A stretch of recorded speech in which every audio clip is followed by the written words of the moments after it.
Gagawa lang po ako ng maiksing intro para ipakilala po ang aming grupo. Unang-una po, ako si Dennis Principe. Ako po ang Chief of Staff ni BTAG. At kasama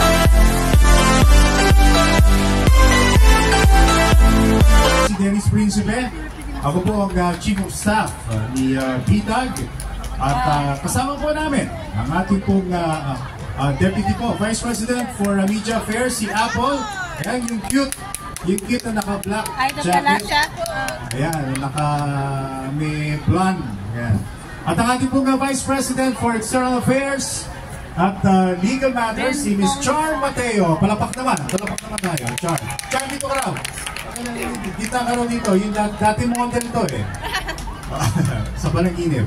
At syempre, sa tuwing wala po ang ating BTAG sa kanyang hashtag, ibabitag mo, ay napapanood po natin ang kanyang anak at ang sinasabing susunod sa kanyang yapa rather. At siya po ang ating pong Chief Operating Officer din po ng ating pong BTAG, si Mr. Carl Tulfo. Ayan. Okay, so may silangan po, no? Bago natin pakilala, nandito po si Ben Tulfo para makisama po sa inyo pong aktibidades para po sa araw na ito.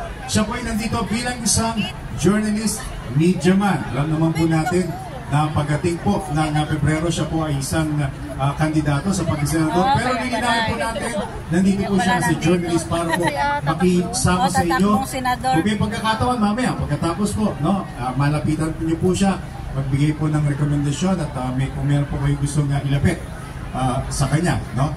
At ito po ay inyong event. Kami po ay nakikisama at nakikisaya, no, sa inyo. Kasama rin po yung ating po mga pandangal, paunang pandangal mamaya po na pagkatapos po ng ating pagsasalita po rin. So, hindi ko na po patatagalin para marinig po ninyo ang isa po sa inyong inaantay sa ating pong program ngayon. Ilalaban ka, no? Hindi ka iiwan. Walang iba kundi si Ben BTAG Tulfo. Magandang umaga sa inyo lahat. Wow! Boses! Ngayong buntag, ngayong aga, buenos dias. Okay, umpisahan natin. Hindi ko alam na hindi ko talaga alam na ganito karaming tao ngayon, no? I'm very glad to see you all. Okay, nanggaling na kami dito noong June. Bumisita lang kami sa konsulado that time. And then marami na kami nalaman patungkol doon sa mga kalagayan ng mga OFW natin. So ngayon, second visit namin to, pangalawang bisita namin to ngayon. Pero ang pagpunta ko rito, tandaan, hindi ako nangangampanya. Hindi pa ito campaign period, kaya ako rin pumunta bilang journalist. Alam na yan. Ang ginagawa namin ngayon is listening and then reaching out tourists. So, umiikot na kami sa Luzon, sa Visayas at Mindanao para alamin ang mga bagay-bagay na dapat namin malaman kung pag-uusapan ay estado, kapakanan at kalagayan.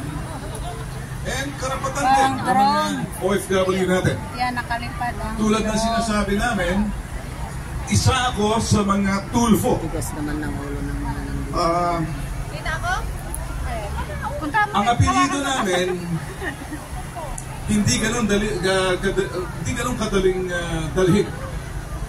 Nakaakibat sa aming balikat. Nasa balikat namin ay yung sinasabing madali kaming lapitan, madali kaming puntahan, at kung medyo malayo naman kayo, kami na pumupunta sa inyo. And then, mabilis kami umaksyon. Yan ang unang-unang tingin kung bakit mayroong mga Tulfo. Okay? Si Rafi, kilala niyo, si Senator Rafi Tulfo. Yes! Mahal kong kapatid yun, nauna na siya. Susunod, may susunod pang daw. Okay? And then si Erwin, and then ako. Ako yung kilalang pangalang BTAG. Ngayon, ang pagpunta ko dito sa inyo para isa-isahin, medyo mahaba-habang trabaho to, selfie unlimited. O di naman kayo pagkikikwentuhan sa inyo, baka meron kayong sabihin sa amin patungkol doon sa pangangailangan. Estado, kalagayan, kapakanan ninyo. Kung pag-uusapan ng karapatan, medyo, yan karapatan na medyo, ito yung sinasabi ng OFW dito at doon sa bansa natin, sinisiguro namin kami nakakasita doon sa konsulat. At marami kaming nalalaman patungkol doon sa mga hamon ng mga OFW. Maliban doon sa sinasabing yung homesickness. Maliban doon sa sinasabi natin mga bagay na minsan personal. Mga bagay na minsan nandito kayo nagtatrabaho pero ang pamilya ninyo doon na minsan pagbalik ninyo may problema na kayo. Nagiging problema minsan sa isang OFW yung pamilya. Minsan nagiging problema si Mr. o si Mrs.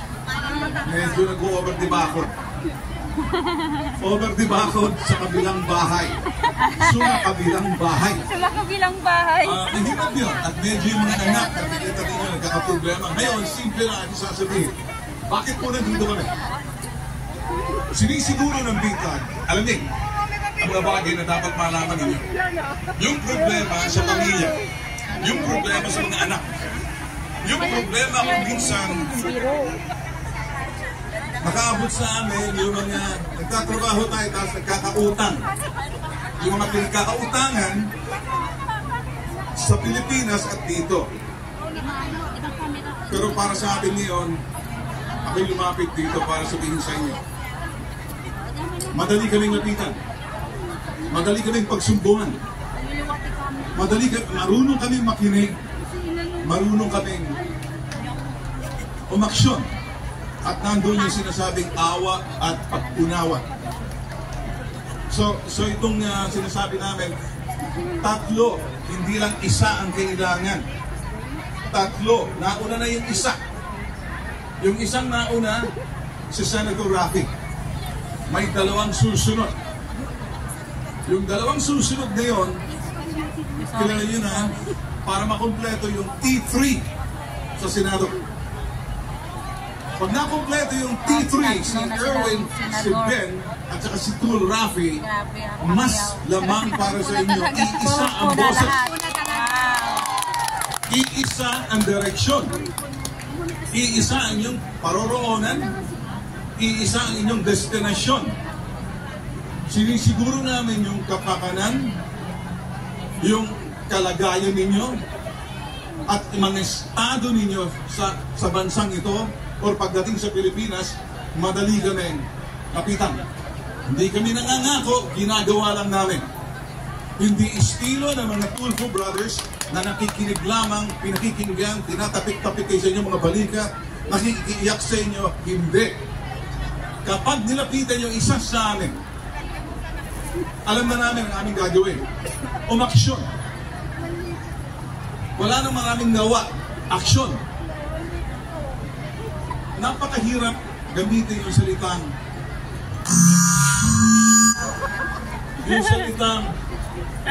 gawa, hindi ngawa. Kapag lumapit kayo sa apelyido na TULFO, ang ibig sabihin yan, kilos, aksyon, pronto. Kasi magagalit sila sa amin. Ito na namin sasabihin sa inyo. Lumapit kami sa inyo para siguro mamaya o may pagkakataon. Ang pagkakataon na yun ay para makausap or may booth na gagawin kami na pwede nyo lapitan. Pasensya kayo dahil hindi namin nadala yung sinasabing 10,000 t-shirts. Pagkos 500 lang. Pero babalik kami at kung babalik man para ipamahagi yung mga t-shirts na gusto namin ikalat sa Hong Kong. Bigyan mo naman kami ng t-shirt. Ang salitang ilalaban ka, hindi ka iiwan. Ang nagsasalita, hindi basta Tulfo. Bitag. Yun po namin papangako. In the meantime, kami po nagpapasalamat at medyo marami Red jacket, pang susunod. ganyan ang maganda. Ayaw namin kainin Winter. maraming oras. At iba sa inyo, medyo Kaya kay Sarabi lang eh. Bibigyan ni Sarabi ng jacket. Hindi ko maintindihan, baka nagkahangi ka ng Pasko. Wala pa akong dalang pera dito. May jacket. Okay? Yung mga gusto magsumbong, Hindi, binili ko talaga sa kanya. Magkano? ano ba isumbong ninyo?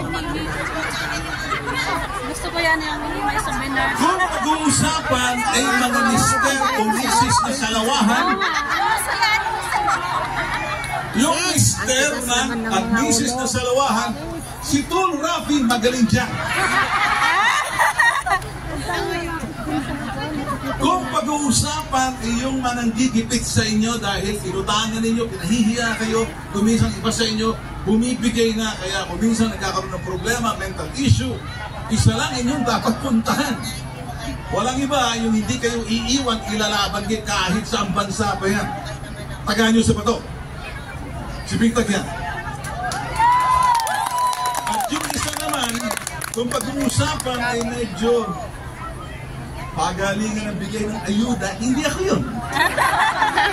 Pagalingan ng bigay ng AX, hindi ako yun.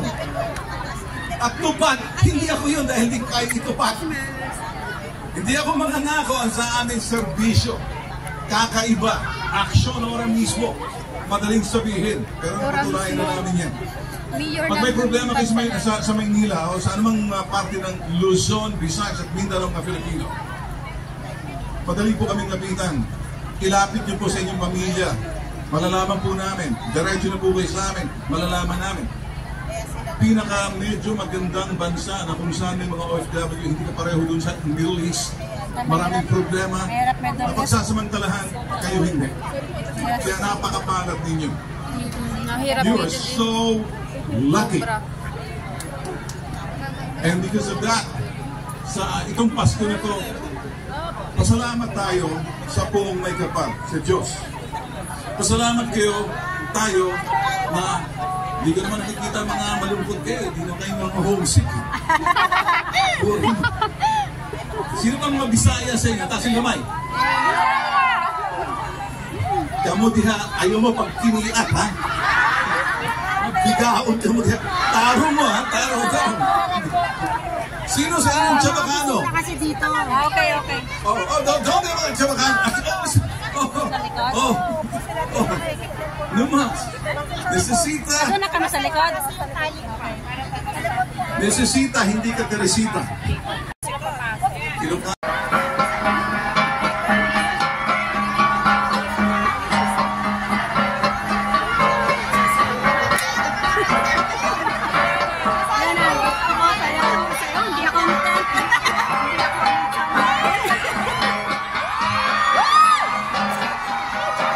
Hello, Hong Kong!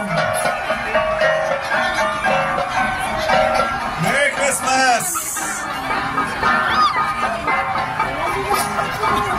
Hindi kinuha po niya yan.